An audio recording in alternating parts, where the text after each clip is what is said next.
Yo, j'espère que vous allez bien.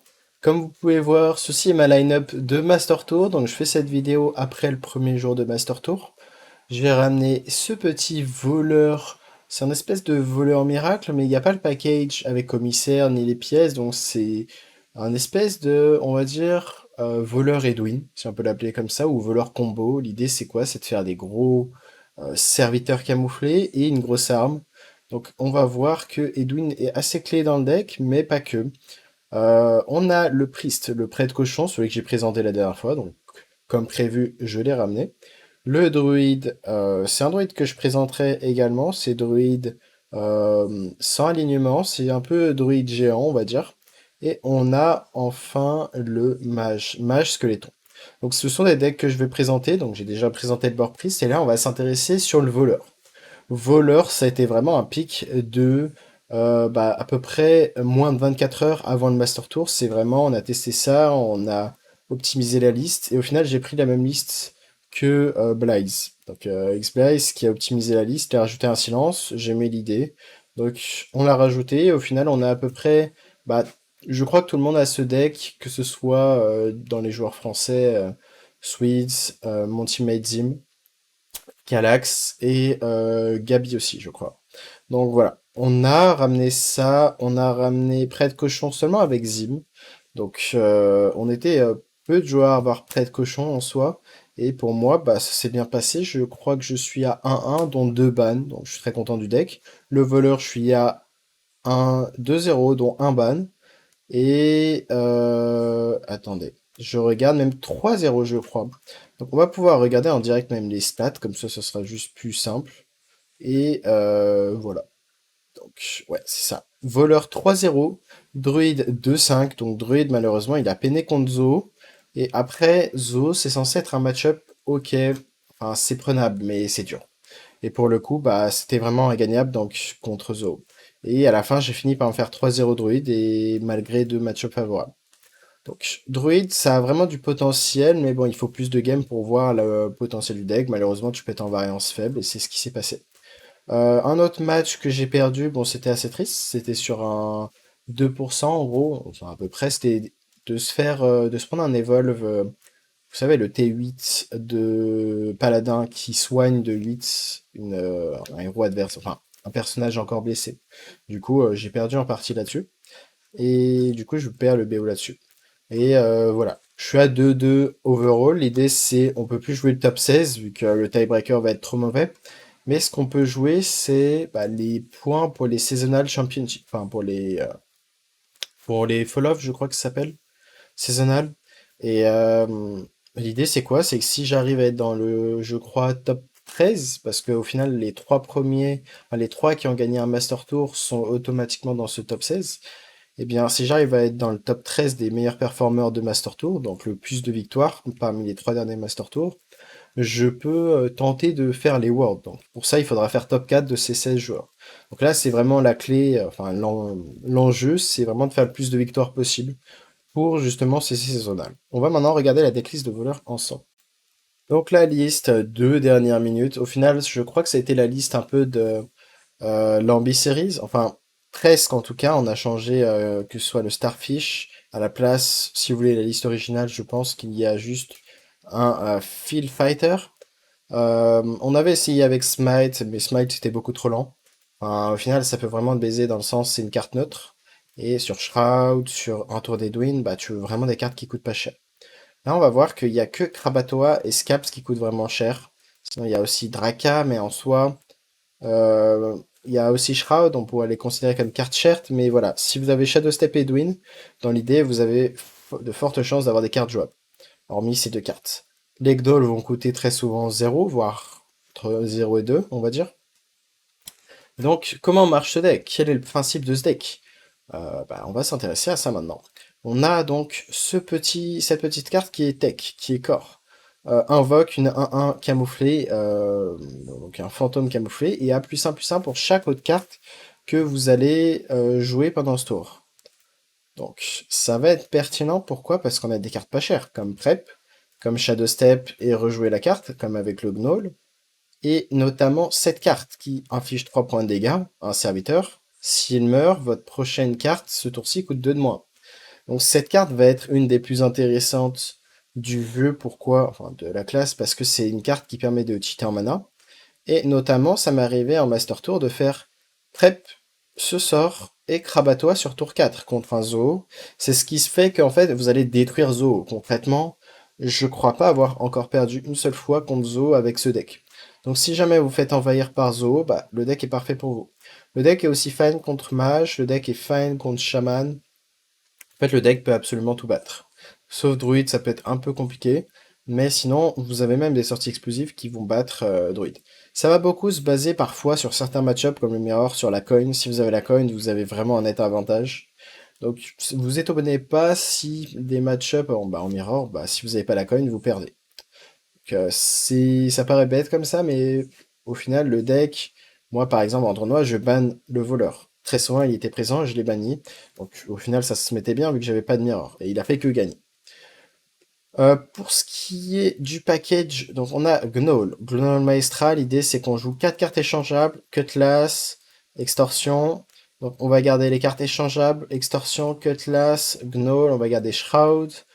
Et l'idée c'est quoi? C'est d'avoir un Gnoll donc réduit parce que vous échangez vos cartes et du coup Gnoll va perdre un de coup tant que vous êtes une autre classe que voleur. Bien évidemment, si vous piochez une carte neutre qui est le Starfish par exemple ici, ça va pas marcher pour la réduction.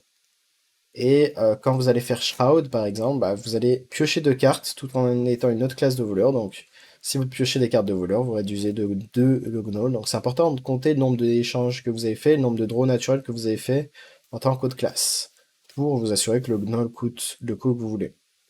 On a du Burst, comme le Tooth of Nefarian et le Stab. Le Tooth peut permettre dans certaines situations de trouver quelque chose comme du heal, du gel. Le silence va être présent pour Shaman notamment et même Mage. Si vous faites freeze des gros tons, bah dans l'idée c'est qu'on veut silence et rentrer tous les dégâts. Ça a été très tech, bah, très souvent. Hein. J'ai gagné une game au moins grâce à ça. Je sais que dans le groupe de practice, bah, d'autres ont beaucoup gagné grâce à Starfish. C'est vraiment une très bonne tech. On a beaucoup de cartes pas chères, donc l'idée c'est d'Edoin, Shadowstep Edoin si on a le temps, bien sûr dans les match-up plans, sinon parfois on n'a pas le choix de le laisser en on-board. Si vous le jouez sur tour 6, bah, vous avez des chances qu'il soit 8-8, voire 10-10, si vous avez vraiment de la réussite, avec des prêts, tout ça. Et voilà, sinon Edwin, Shadow Steps, ça veut dire que derrière vous faites un plus gros tour et ça peut partir. Donc prep, ce sort plus scab, ça peut être un out sur tour 5 avec la pièce ou tour 6. Et voilà, il y a du potentiel avec le deck, mais on va voir en game vraiment le potentiel. L'idée c'est ensuite de faire une grosse arme euh, qui peut être un finisher contre les decks à 40 PV. On est contre... Attendez, on va enlever ça. Je sais pas si c'est possible d'y désactiver, mais... Il y a une fonctionnalité très pratique pour le Master Tour, les tournois, c'est que vous rentrez la decklist adverse dans le tracker directement. Et du coup... Attendez, je pense que je vais juste relancer le tracker pour pas qu'il me mette ça. Donc la fonctionnalité, c'est quoi? C'est... Vous mettez le tracker, enfin le deck adverse, copier le code en gros, et vous allez juste avoir la decklist d'afficher, du coup vous pouvez traquer facilement ce qui lui reste dans le deck. Voilà, c'est Hearthstone Deck Tracker qui permet ça. On va garder un seul Shroud, 2 c'est trop, on va garder ça et ça. Donc dans l'idée, on risque d'attendre le tour 3 pour faire Shroud, et derrière on part avec Graveyard. Et si on a la prep, on peut faire vraiment un tour magique. Et au final, Démonis, c'est un très bon match-up, hein, même si c'est Zo. On va réfléchir si on a envie de faire un play overreact, mais je pense pas. On pourrait se dire on fait pièce, ça et une 4-4, mais c'est overreact. C'est pas un winning play ici.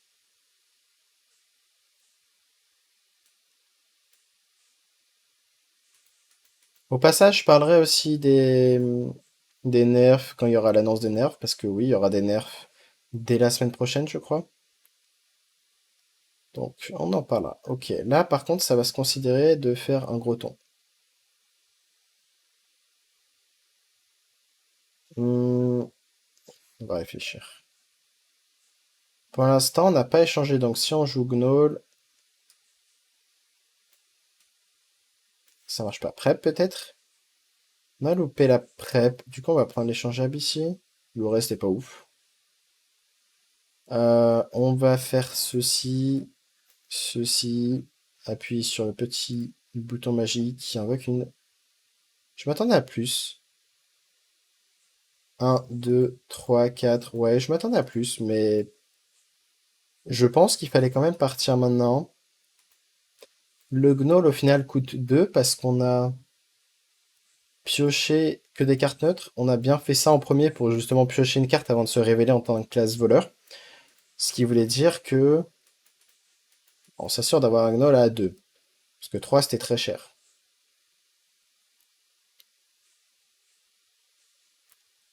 Hmm, que faisons-nous ici? On va peut-être juste trade. C'est bien d'avoir touché Shroud ici. La question c'est est-ce qu'on le fait?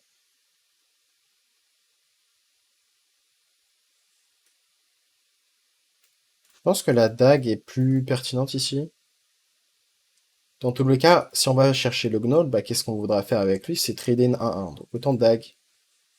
Et diminuer maintenant le nombre de pioches sur le sort à 2.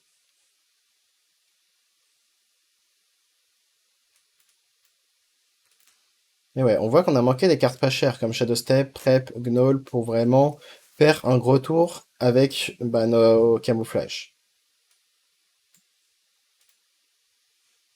S'il n'y a pas de pression, comme ici, eh ben, on peut juste faire Redwin. Mais je pense qu'on va juste faire ça, tenter d'avoir un Gnoll. C'est bien de piocher un serviteur ici, comme ça on augmente les chances de toucher Gnoll. On a loupé Gnoll, malheureusement. Du coup, on va faire quand même une 3-3 camouflée. Ça paraît faible, mais on n'a pas une main qui va faire des choses. Si vous avez une main qui peut vraiment setup un gros tour, des cartes pas chères, bah là ça va être pertinent. En soi, on aurait pu Edwin prochain tour et on avait énormément de cartes pas chères, mais bah c'est pas garanti. Donc autant faire de la tempo maintenant. Et une carte dont j'ai pas parlé, et c'est une très bonne carte, c'est celle-ci. Pioche un spell, infuse de ajoute une copie temporaire de ce spell. Ça va être très fort avec le burst en late game. Si tu as réussi à l'infuse, donc ça veut dire que tu as vu deux serviteurs morts pendant que cette carte était dans ta main. Mais même juste pour une carte, c'est très fine. C'est une carte pas chère qui pioche pour un de mana.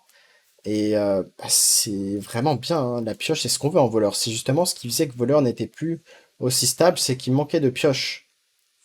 Donc là, il va prendre cher en termes de PV.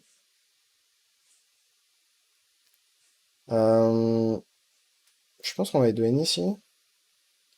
C'est dommage de ne pas avoir eu quelque chose de jouable. On va juste faire ça. Et quand on se dit, est-ce qu'on se dit on prend ça? Je pense pas qu'on a besoin. Le burst ici c'est plus pertinent. On va face. Et je pense qu'on reste comme ça. Pas besoin de jouer plus. Donc, ouais, pourquoi c'est pertinent? Parce que bah on n'a plus passage secret si vous vous souvenez de voleur Garrotte. Par exemple, passage secret, c'était la carte clé de voleur. En termes de pioche, c'était vraiment insane. Bon, du coup, il a l'air bientôt mort. L'idée, c'est de voir si on n'a pas l'étal maintenant. Et on a l'étal maintenant. 4, 7, 10.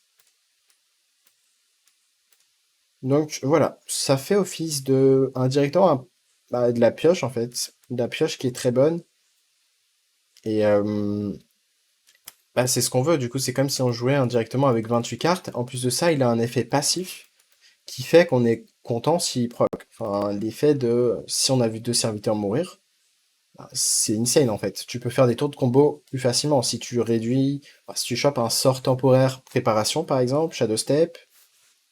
Ou même le sort à 2 qui fait que tu réduis de 2 la prochaine carte que tu joues, tu vois que tu peux faire de la magie grâce à tes cartes combo. Donc, et jouer le plus de cartes possible, ce qui est l'idée du deck. Donc, ça rentre bien dans cette idée-là. La question de est-ce qu'on garde Graveyard? Quand on n'a pas la pièce, je suis pas un grand fan. Je veux vraiment chercher les cartes échangeables. Échangeables, le Shroud. Donc là, c'est une bonne main. Par contre, avec la pièce, si j'ai déjà des bonnes cartes au préalable, je vais garder le Graveyard. Et pour l'instant, j'ai pas encore déterminé, enfin en termes d'explication, c'est dur là, de vous dire comme ça, contre les match-ups plus lents, de est-ce qu'on a envie de garder le T2. Ça va dépendre de si, pareil, on a des bonnes cartes à côté, mais même si on a la pièce, on n'a pas de bonnes cartes à côté, ça se considère de pas le garder. Moi, je Shroud prochain tour. L'idée, c'est que le Null va coûter 0.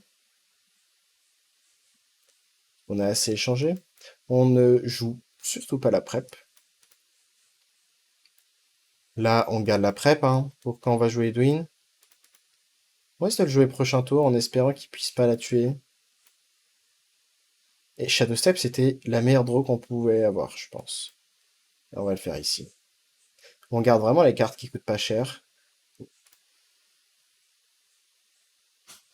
C'est voilà, ce genre de magie que vous pouvez faire. Et est-ce qu'on a envie de prep ça? Je pense pas. On veut vraiment garder cette prep pour quand on va partir. Là, vous allez vous dire, c'est con de pas jouer Smite avec ce genre de Edwin. Sauf que voilà, on veut que les parties se finissent bien plus vite. Et vous verrez que les parties se finissent bien plus vite que ce qu'on pense. Attendez, là, on va drop ça. Peut-être qu'il a pas d'autre gel, hein.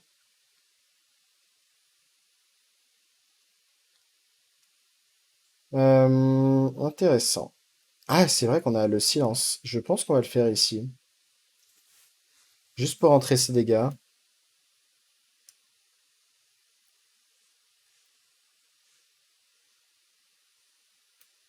Et on va chercher les cartes au fond du deck ici.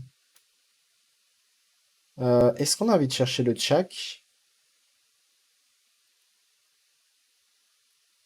C'est un choix intéressant, hein, justement, pour cheater en mana. Et du coup, l'idée, c'est de finir la game avec une grosse arme. Ça peut être vraiment intéressant. Et on va le refaire. On va prendre ça qui nous permet, justement, de jouer Tchak au prochain tour. C'est la force du deck, vraiment de pouvoir jouer Tchak. Il n'y a pas besoin d'Octobot, hein. J'ai essayé de vous le construire. J'ai bossé vraiment pendant des heures avant le Master Tour pour tenter d'avoir une liste optique de voleurs qui joueraient le package Field Contact Octobot. Un peu comme Voleur Garrot. C'est même totalement comme Voleur Garrot. Voilà, c'est dommage, on n'a aucune target. Par contre, ça c'est Infuse de 2. On va, je pense, juste drop Krabatois. C'est chiant, ouais. Peut-être que le play est plus lent à base de ceci face et Dag. On optimise le dégât. On aime bien vraiment garder ce Krabatois pour rentrer les dégâts pour surface. On veut pas lui donner de cible à geler.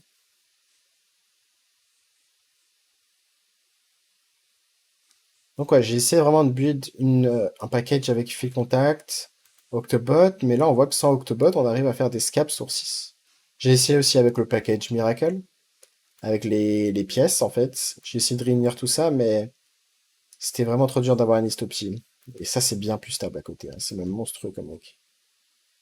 Là on va juste faire le plan en question, même si on pourrait se dire on fait Krabatoa et on fait la plus grosse arme possible. Ça nous va aussi. Ouais, je pense échanger l'extorsion et lancer Krabatoa. L'idée, c'est que le mage, là, peut absolument pas gagner, hein. En fait, il a alibi pour gagner. Donc là, il est obligé d'alibi tous les tours. C'est concrètement le seul moyen qu'il aurait pour potentiellement gagner cette game. Parce que s'il alibi pas, il se prend une grosse arme, c'est fini. On peut toujours choper Prep, Shadow Step. Avec ça va s'infuse d'une fois de plus. À moins qu'il choisisse de tout geler.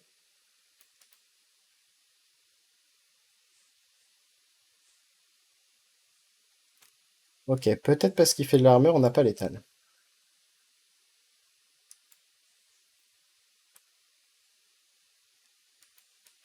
On va voir.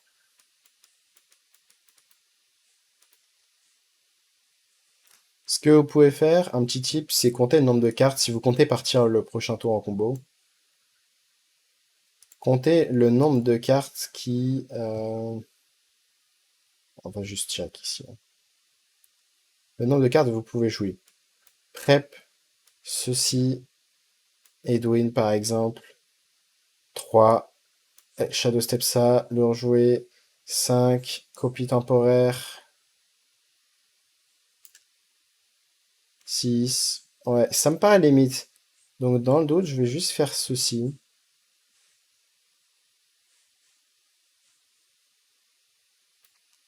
On va juste faire ceci et rejouer la petite Cloud. La seule crainte, c'est vraiment les alibis ici, hein.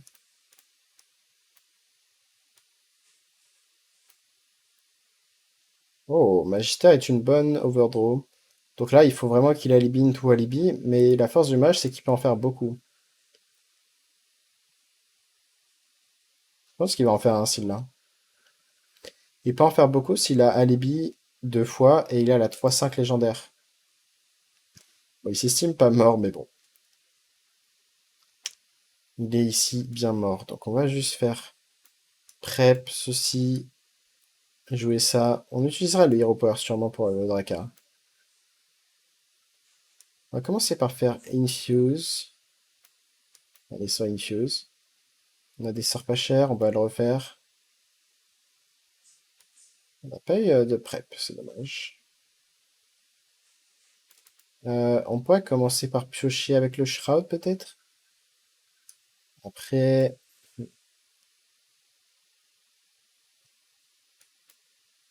c'est vraiment une réflexion intéressante, là.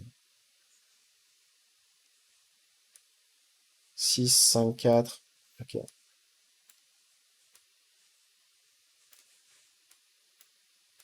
Pas l'aéroport maintenant.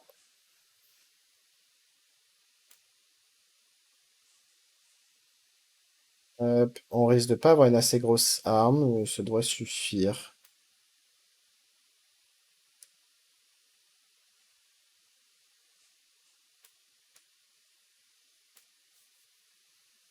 Ça devrait suffire, parce qu'il doit et geler le board.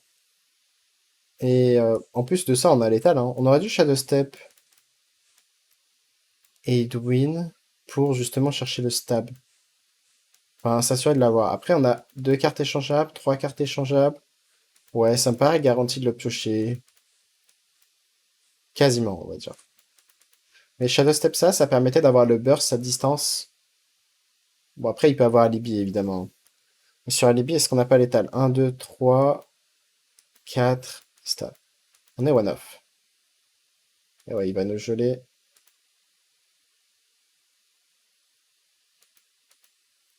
Après, il va pas tuer les Edwin, donc on peut le Shadow Step en soi. Il y a juste Alibi qui le sauve, là.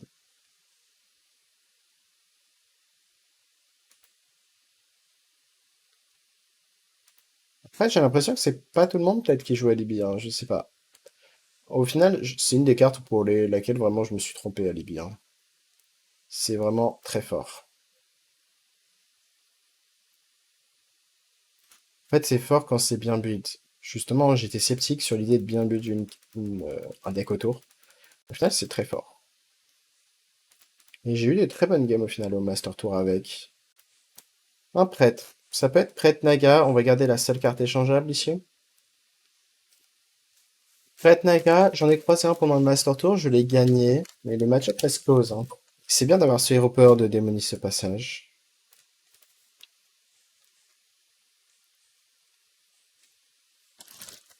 Pour ce qui est de prêtre cochon, je pense qu'on est plus rapide que nos prêtres cochons. Ok, c'est un voleur, c'est un erreur sûrement.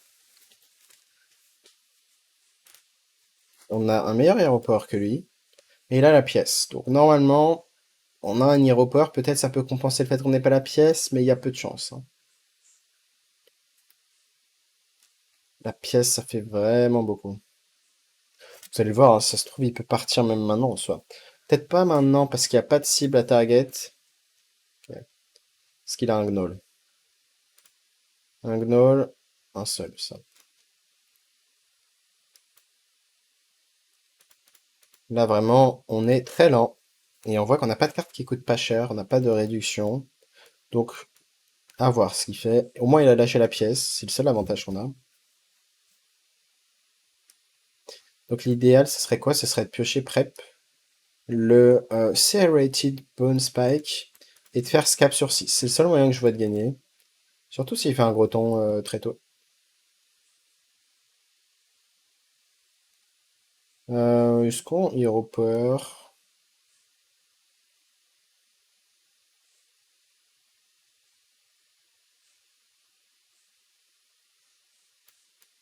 Allez, on va Hero Power. C'est très greedy, mais je pense qu'on a vraiment besoin de chercher les cartes que j'ai citées. Et un Hero Power de plus, ça peut faire la différence. Donc là, on risque de faire ça, ça, ça. Ouais, malheureusement, double Gnoll contre zéro Gnoll. On a pioché des cartes, hein, mais on ne trouve pas les Gnolls, on ne trouve pas de Shroud, les cartes clés. Ouais, malheureusement, c'est fini. On s'est pris les Gnolls et le gros camouflage. Sans trouver. Là, en fait, c'est vraiment le type de sortie la pire possible. Carte inutile, bon, carte inutile en mirror, carte combo, carte trop chère. Et du coup, on n'a aucune des cartes clés, que ce soit les Gnolls, Shroud, etc. Et on a continué dans les mauvaises trous. Shroud qui arrive un peu trop tard. Dommage. Ce qui vient nous intéresser, c'est pas les mirrors. De toute façon, c'est vraiment les autres match-up qui sont vraiment absolument tous gagnables. Le match que j'ai perdu, c'était contre quoi d'ailleurs? C'était contre un chaman. Est-ce que c'était en tournoi? Non, c'était pas en tournoi, c'était juste en game de prac normal. Donc les games du Master Tour, c'est celle-là, logiquement. Ouais, c'est ça. Bon, après, sauf les deux dernières. Ouais, c'est les trois ici. On n'a pas la pièce encore, on espère que ce soit pas un rogue. On va juste garder le Gnoll. Edwin, ça a pu se considérer. D'ailleurs, on aurait dû le garder dans un match-up aussi lent que Druid. Donc, c'est... Dans certains match-up lents, vous le gardez. Konzo, je pense pas que c'est pertinent. Ouais, peut-être une grosse erreur ici. En soi, bon, si on a Shroud, on est content d'avoir fait ça, mais... Le Shroud. On va trade ça en premier. Dans l'idée, c'est que si on avait top deck Shroud, on était sur un 50-50 de réduire le Shroud maintenant, et on pouvait le jouer sur deux et le Gnoll potentiellement. On risque d'échanger à nouveau. Piocher. Piocher, pourquoi? Parce qu'on pioche forcément une carte de voleur, et on joue ça. Même si on aurait pu infuse deux fois la carte, j'aime bien avoir mes Gnolls qui coûtent 0. Comme ça, si on top deck Shroud, on peut Shroud et jouer le Gnoll pour 0. Ce que j'aime beaucoup. On va juste dag. Donc là, c'est une sortie lente, surtout contre un deck 40 PV. Et de pas avoir la pièce, on va voir que ça peut faire la différence si vous avez une sortie lente, hein. Parce qu'avec la pièce, on s'assure d'avoir une 6-6, une 8-8, genre tour 3, tour 4. Vous pouvez vraiment faire de la magie avec ce deck, hein. Il y a des games qui peuvent être gagnés tour 4, voire tour 5. Quand je dis gagner, c'est que vous avez setup létal ou vraiment un board insane. Et vu que aucune Vipère est jouée actuellement, bah, c'est pour ça que le deck est fort. Et même si Vipère est joué, bah, vous allez moins commit sur une grosse arme, mais au pire, vous mettez un gros coup et puis voilà. Ah, c'est un... Ok. C'est dommage qu'on n'ait pas de prep, hein. On aurait pu jouer Krabatoa maintenant et gagner, je pense, sur le spot. Hmm, on va jouer ça et ça. Et l'idée de la pièce, c'est... Là, s'il veut pièce à 6-7, il joue la 6-7. Restore. Au passage, Druid Prestor, il y a une nouvelle carte tech, si vous voulez la jouer. Vous affrontez beaucoup de Druid Prestor, c'est une 5-5 note qui détruirait toutes les cartes qui n'ont pas commencé dans le deck. Ok, il n'a pas la Lady Prestor. Donc on va quand même jouer Krabatoa, hein. C'est énormément de pression ici. Et là, on voit qu'on fait juste une sortie de voleur. Bon, c'est très lent, hein, parce que on met pas beaucoup de pression. On sait qu'il va pièce Lady tous les jours, prochain tour.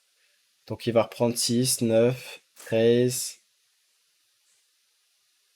On va voir si on a envie de Shadow Step ça.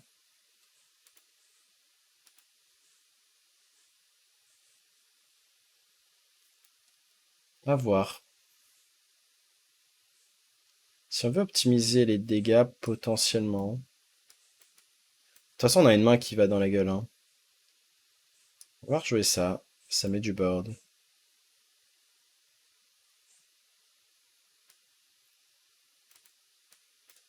Hop, hop. Et Wicked Stab. Allez. Là, on a setup létal, à moins qu'il chope d'huile. Bien sûr, on compte pas l'Hero Power pour gagner un d'armure qui le mettrait hors range s'il arrive à gérer tout le board. Ce qui est bien, c'est que nos créas ont des PV impairs, donc même si sur Moon Knight il arrive à avoir la 9-7 de paladin, il va pas pouvoir avoir l'effet passif qui le soigne.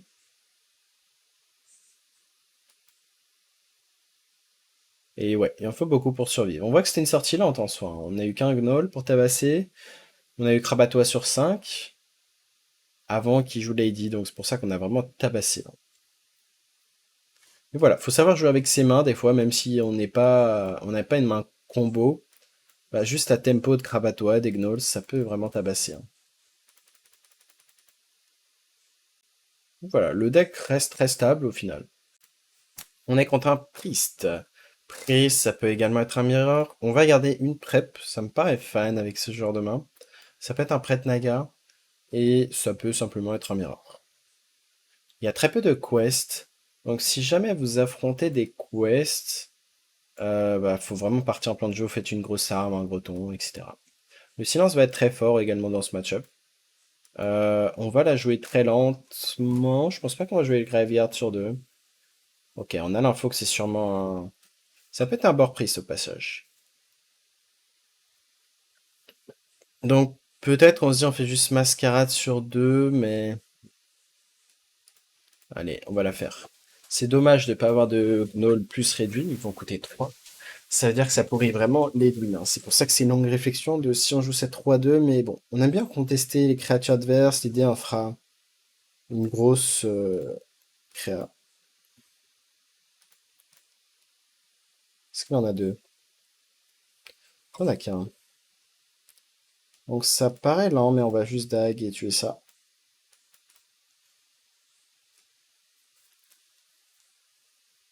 Et qu'est-ce qui nous manque concrètement pour partir là? Hmm, un Edwin qu'on voudrait Shadow Step, ça peut être une très bonne idée.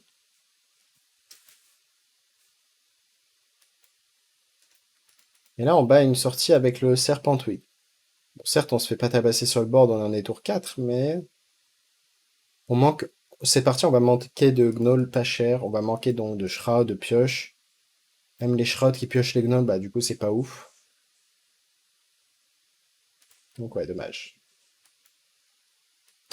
Question du prochain tour, c'est est-ce qu'on fait ça ou est-ce qu'on a mieux?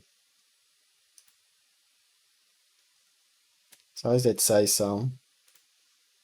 Si par malheur vous arrivez à survivre jusqu'à Tchak, bah, vous êtes très bien également.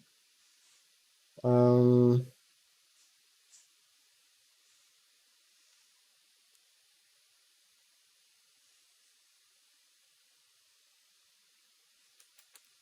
Là, je vais ça.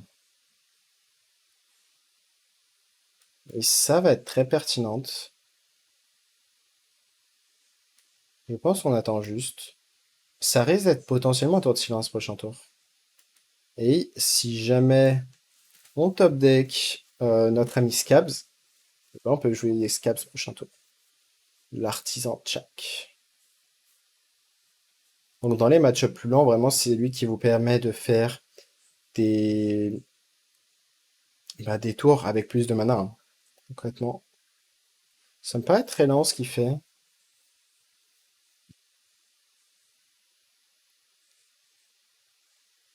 Est-ce qu'on veut Prep Shroud?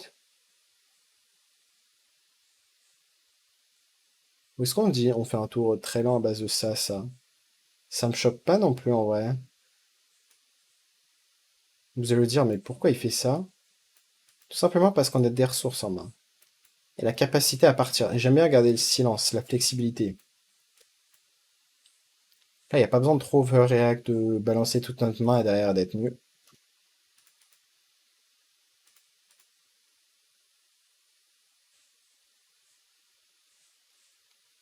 Je vois que, bah, on va être content hein, qu'il ait lâché ça ici. On va échanger ça first. C'est dommage, on ne va pas réduire ça. Qu'allons-nous faire ici? Je pense qu'on veut peut-être faire une grosse arme. Ouais, ça me paraît sûr en fait. Là, vous dites, mais comment il fait une grosse arme? Il a que 2 mana, elle coûte 4. Eh bien, si vous avez été bon élève, on va bien faire tout ce qu'on veut faire ici. Hop, hop. et ceci.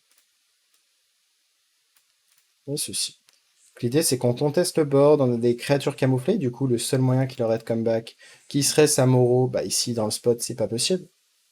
Et ce qui est bien, c'est que prochain tour, on peut Edwin, Shadow Step et potentiellement Silence s'il fait des gros boards, même si la plupart du temps, on va juste gérer ses créas. Bon, il a pas de burst direct, c'est l'avantage. Là, il va juste attendre et j'imagine qu'il prépare juste un gros Samuro.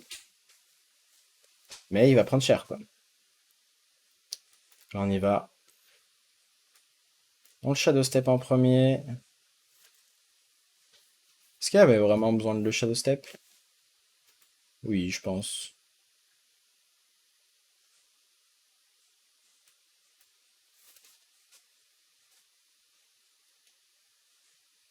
Est-ce qu'on va extorsion notre propre créa? Oui.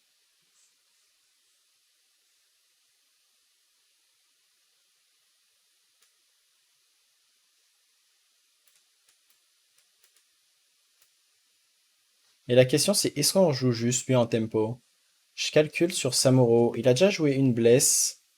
Euh, Peut-être que ça me choque pas en vrai. Après, on est vraiment nu derrière. C'est le problème. On est vraiment nu. Non, je pense qu'on le jouera juste prochain tour.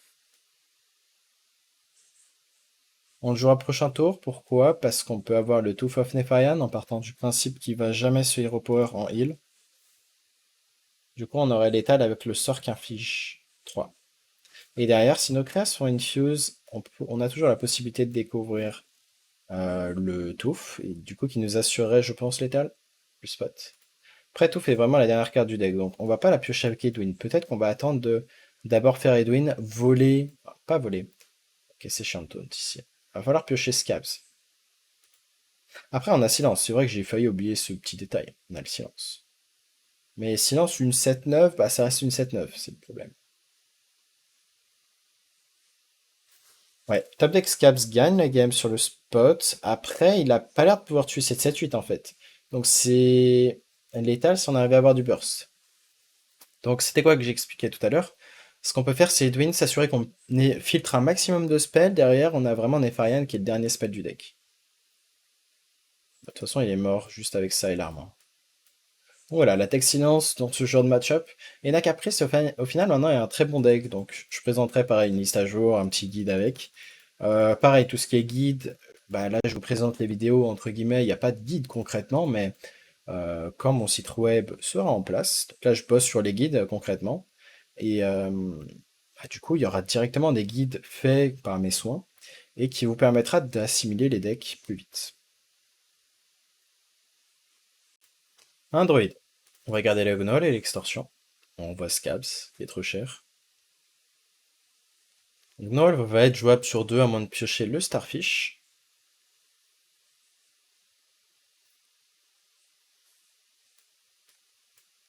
La druide, c'est dur, mais c'est gagnable. En fait, je pense qu'il faut la coin pour avoir de plus grandes chances de gagner. Parce que sans la coin, il faut vraiment faire les nazes dans ce genre de match-up. Si c'est bien évidemment pas un druide Priester. On va échanger ça. C'est bien d'avoir réduit un spell ici. Potentiellement un Krabatoa plus tôt. Edwin Shadowstep risque d'être la ligne de play, parce qu'on n'a pas d'autre alternative ici. Après, il y a un monde où on fait ça, Edwin Shadowstep. Peut-être qu'on Shadowstep pas Edwin en partant du principe qu'il peut pas se faire tuer on board. Parce que c'est un druide. Ou, on va dire, il peut potentiellement avoir une carte qui la tue, mais on tourne pas autour, parce que bah, on gagne jamais la game. Déjà qu'on n'a pas la pièce. Donc c'est voilà, c'est les analyses que vous devez faire constamment de est-ce que si c'est enfin c'est pertinent de faire ci, faire ça. Moi juste dag et taper. Ça risque d'être ça Shadowstep.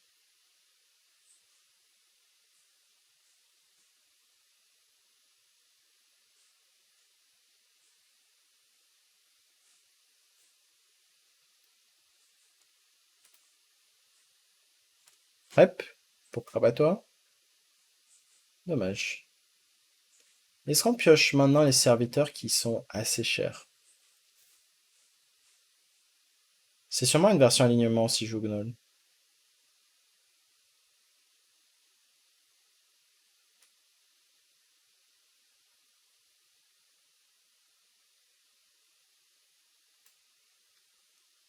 J'aime bien rester sur ça quand même.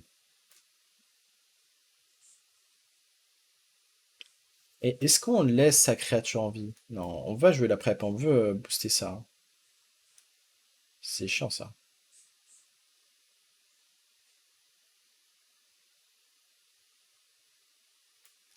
Est-ce qu'on joue ça quand même? On va les face ici. On a pu considérer de faire ça. Je pense qu'il fallait le faire d'ailleurs. C'est bien qu'il y ait notre target ici, comme ça on peut crabatois.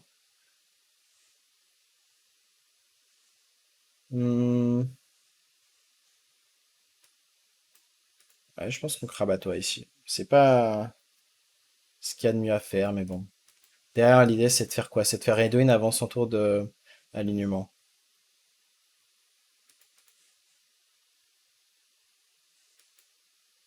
Mais ouais, l'alignement est typiquement un mauvais match-up si vous n'avez pas la coin. Si vous avez la coin, ça devient largement prenable.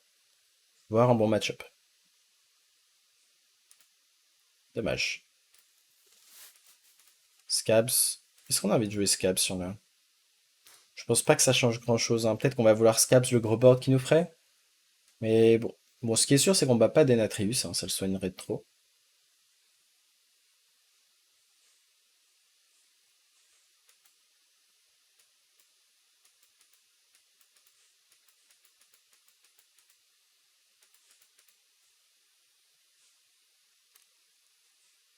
Ouais. Un alignement sans la pièce, c'est vraiment trop dur, hein.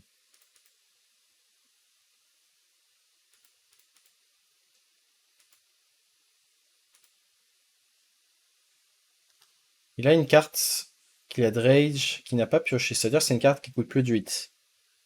Vu qu'il avait 8 de mana quand il a fait ça. Donc possiblement Denatrius, donc on ne bat pas Denatrius évidemment. On va piocher 2. On veut vraiment augmenter nos chances de filtrer deck pour piocher Scaps.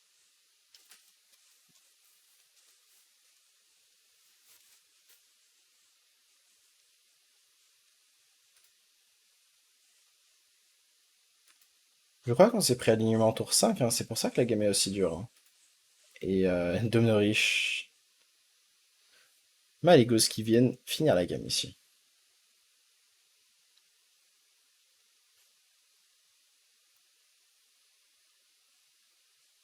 Moi je vais jouer le dernier tour, puis on sûrement concede.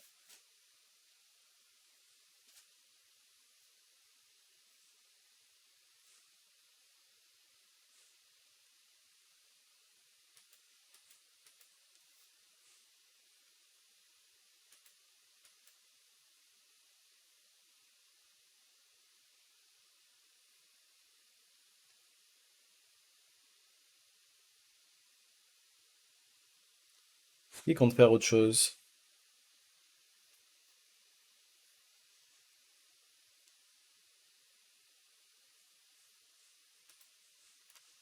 Il y a juste de la rampe, mais le problème c'est qu'il fait de l'armure prochain tour. Il fait tout ce qu'il veut prochain tour.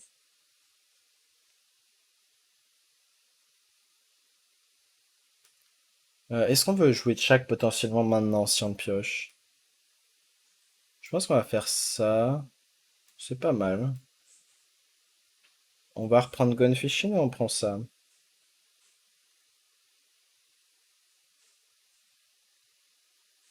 Non, il faut que Chak est pas au fond du deck. On va prendre ça.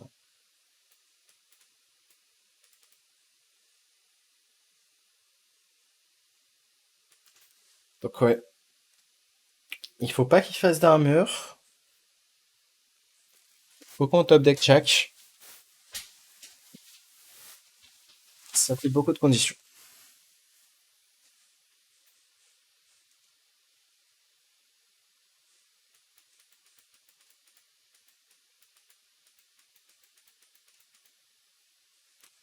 Là, vous me direz si selon, enfin, si, vache. Si pour vous le deck est très plaisant à jouer ou pas. Pour moi, en tout cas, oui.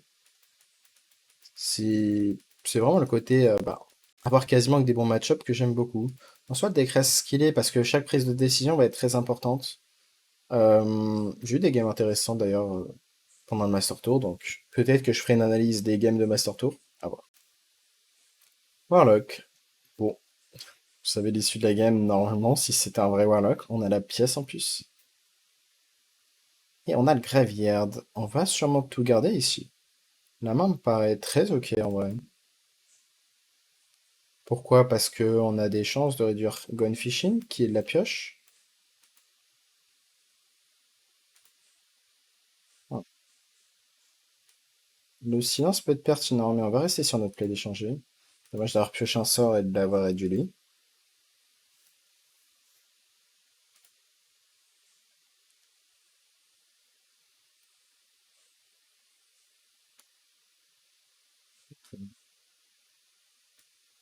Je pense qu'on va encore échanger. Pourquoi on échange encore? Vous allez vous le demander peut-être. Tout simplement parce que là maintenant, si on pioche le gnoll, il coûte 0. Donc, c'est mieux de s'assurer d'avoir un gnoll qui coûte 0 pour potentiellement le Shadow Step. Et du coup, jouer encore plus de cartes pour les fantômes.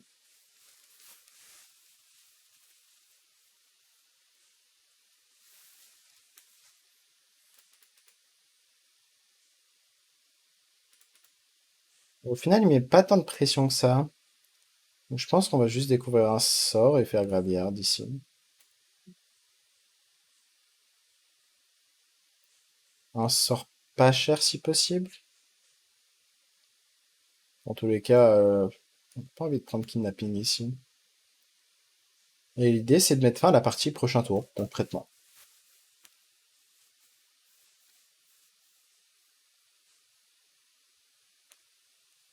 Bien évidemment, on aimerait de la pioche, hein. Si on a Edwin, on peut potentiellement Edwin, Shadow Step.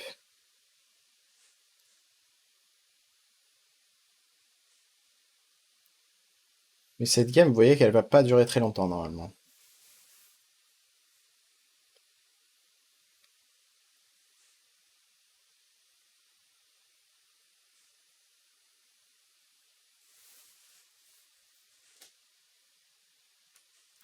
On va faire ça et piocher. On va prendre l'info de ce qu'on a fond du deck. On a justement l'Edwin. Mais je pense qu'en l'occurrence, on va reprendre ça.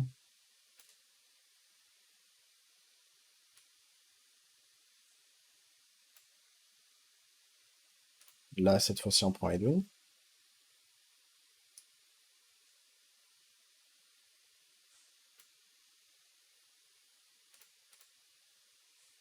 On va mettre deux créas. C'est pas des gros serviteurs. Là, en fait, je pense... Euh, pièce, prep. On allait avoir une 8-8 et une 7-7. Ça pouvait vraiment se considérer, hein, de partir sur ça.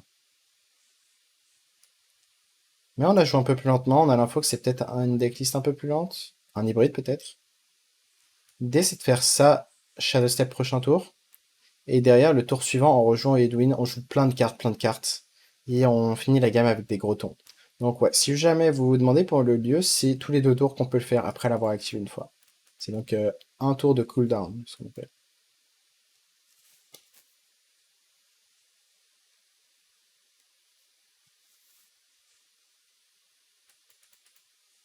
C'est ça, c'est une version hybride, hein.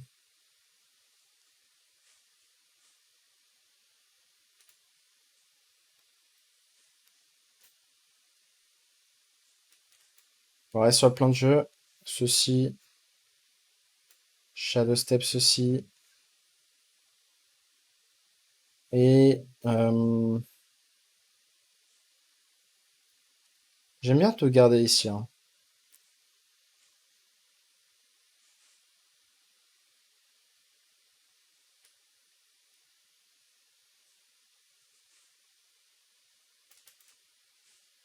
Après, on reste sur le plan. On va quand même trade ça pour diminuer le heal. Je vais garder ça camouflé. Sait-on jamais, hein. On veut vraiment... Enfin, ça n'a pas de pertinence de taper maintenant ou pas. S'il fait une AOE sur ce board, ben on est content. Mais c'est bien de s'assurer d'avoir une créature potentielle à target en cas de Serrated Bone Spike. Pour cheater en mana, surtout qu'on a les deux prep. Et on veut vraiment pouvoir jouer l'arme. Et là, l'idée du prochain tour, c'est que ça finit la game. L'adversaire n'a pas encore accès à Gigafine, un moyen de tuer les grotons. Et silence Ledwin, ça suffira pas. Donc ouais, contre démo, les démos un peu plus contrôle, faut tourner autour de Gigafine, le T8. Donc il faut vraiment partir avant le T8, quoi. Donc sur son tour 6. Et pareil, il peut y avoir néant distordu.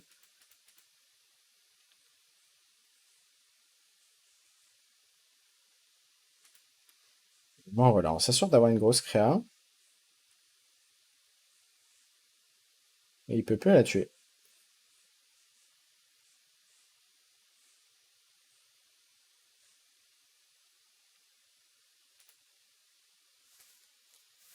Ce qui est chiant, c'est qu'il nous enlève une target. Oh, ça va, il nous ordonne. Et là, normalement, c'est là que la magie opère. Regardez les preps, hein. Là, maintenant, on peut lâcher une prep.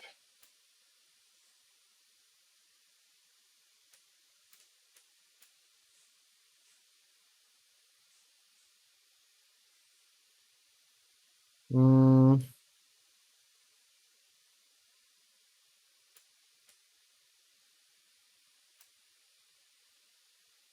on pourra pas faire l'arme, hein. Ça c'est sûr, mathématiquement parlant. Ok. Est-ce qu'on fait extorsion sur sa créa? J'imagine, parce qu'il y a toujours plus d'abus. On va faire ça. Shadow Step celui-là. Attention à la place sur le board, vous pouvez vous faire avoir. Ah non, j'aurais dû jouer ça. Je pensais qu'il y avait la place sur le board, mais en fait non. Vu qu'elle meurt automatiquement, les lieux meurent. Mais bon, ça suffit à gagner, hein. Autant de vous dire que silence face à ce board, bah, c'est bien.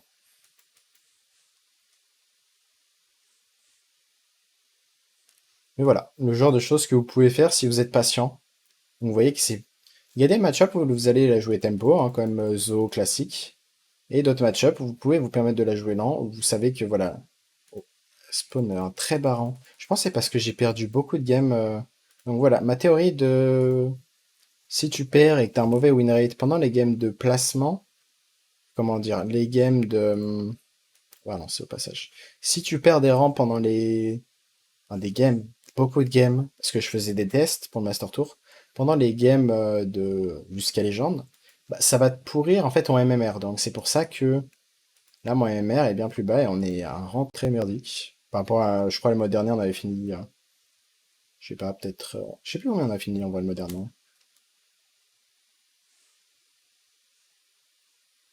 Warrior. C'est très certainement pas un Warrior, sûrement un voleur. Il a la pièce donc. Si on voit que c'est un voleur, peut-être qu'on va plus vite, on skip la game, carrément. De toute façon, la partie contre voleur risque d'être finie tour 4. On n'a pas une main qui va durer en plus. Puis en soi, même guerrier contrôle, hein, ça serait, on serait pas content. Mais il n'y a aucune chance que ce soit un guerrier, hein. Vraiment, au passage, pour le Major, dites-vous dites-vous que pour le Major, je sais pas si c'est une première, mais il y a littéralement zéro guerrier dans le tournoi sur 300 joueurs et quelques, je crois. Je sais pas si vous vous rendez compte. Un échantillon de 300 joueurs qui n'a pas ramené une classe.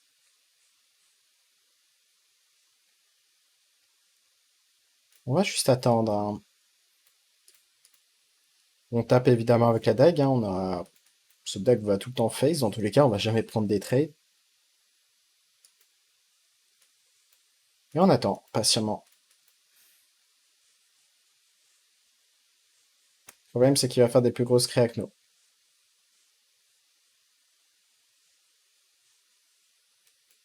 Et on n'a pas une main gagnante.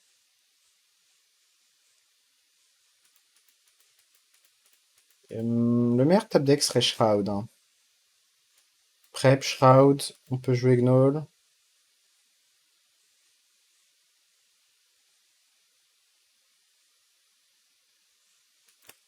Ça paraît complexe.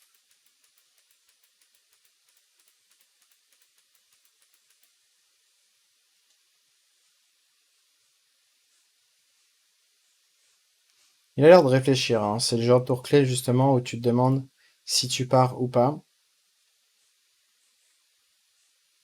Il veut garder ses ressources et faire un aéroport maintenant, on dirait.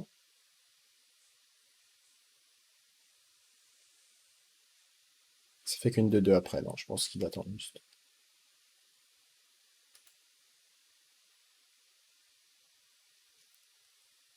On va tranquillement échanger ça. Oh, dommage. Si on avait top deck ça, on partait en Krabatois maintenant, et là on était dans la game.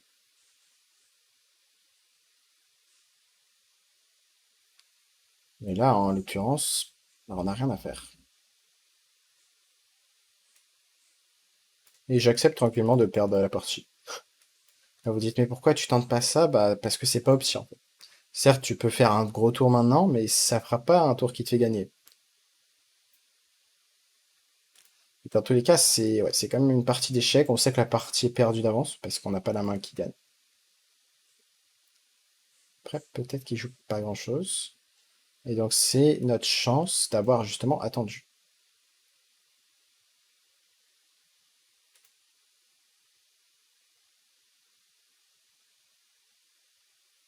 Bon, pour l'instant, on a eu quoi? Deux cartes à zéro avec Edwin?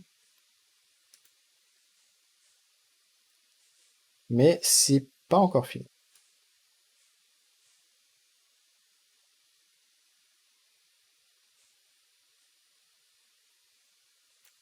On va commencer par ça, au passage.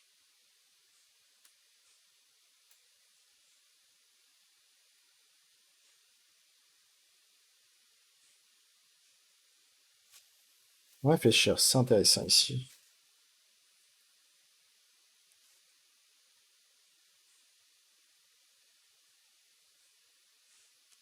La question de comment on gagne la game, en fait.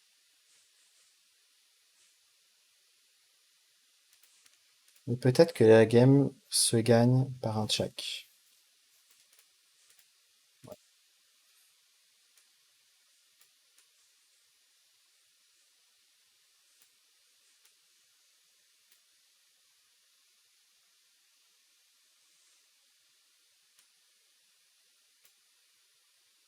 On aurait dû le Shadow Step first, my bad.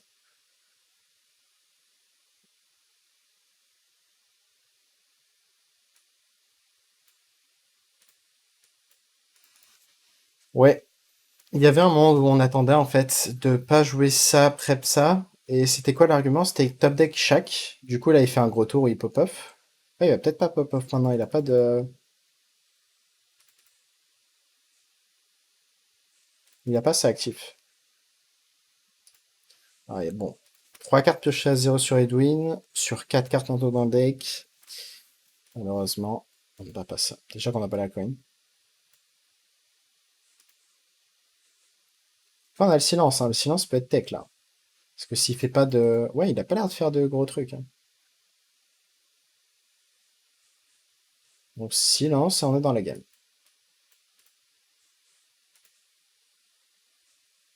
Ah, deuxième Graveyard, ouais, celui.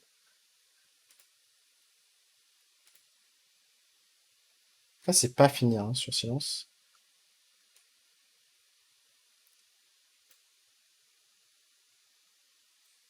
Serait-ce en silence? Et on a mis le silence.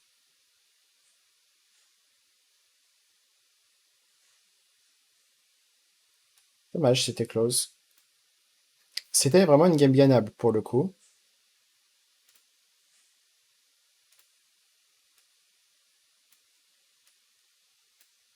Mais voilà, vous voyez que dans le mirror, le seul moyen que je vois de comeback, c'est prep, ceci et scaps, le check.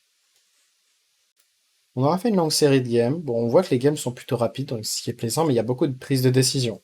Donc, vous fiez pas à la rapidité. Qui dit deck rapide dit quand même longue prise de décision.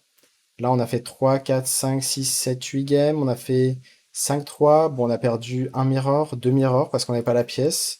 Sinon, on voit que bon, Druid Alignement aussi nous a fait une bonne sortie. On n'avait pas la pièce aussi. Donc, globalement, avec la pièce, on a perdu 0 game. Et bah, avec la pièce, c'est très très dur de perdre la game. Donc, dites-vous que statistiquement, 50% des games sont automatiquement gagnés. Et le reste du temps, bah, vous pouvez même gagner des match-ups comme Zo, même si vous n'avez pas la pièce, et d'autres match-ups lents comme Mage, Shaman. Donc ça veut dire que ce deck va avoir un win rate débile en soi, si on suit cette logique et juste cette analyse. Donc voilà, j'espère que ce deck vous aura plu. Bah, je pourrais restream à nouveau après le Master Tour, c'est-à-dire à partir de demain. Je pense que là, demain, par rapport à cette vidéo, je vous streamerai parce que j'aurai fini le Master Tour et voilà. Voire même après le Master Tour ce soir, donc, par rapport à quand vous voyez cette vidéo. Sur ce, je vous dis à très bientôt en stream et en vidéo. Tchuss.